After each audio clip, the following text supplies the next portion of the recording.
People often say that the major advantage of Airtable is that it's a database. They often use words such as relational database or linked records. So what the heck are those and why are they important? In this video, I will show you.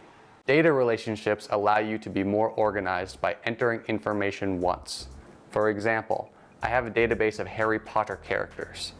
I'm tracking names, which Hogwarts house each person belongs to, and details about the houses, such as Gryffindor mascot is a lion. They value bravery, and their colors are red and gold. When referring to a character, I may not always need that level of detail, but I want to have access to it. We achieve that by using linked records. I've created two tables here. The first has each character and their Hogwarts house. The second table has all of the house details.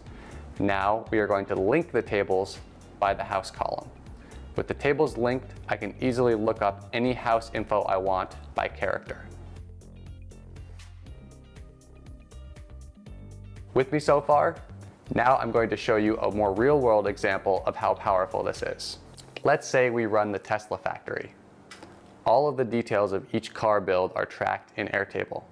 I've linked each incoming part to the car it went into, the day it was built, and the mechanic who put it together.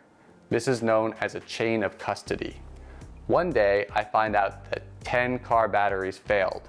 People are pissed and they want a total recall. I want to know what happened first.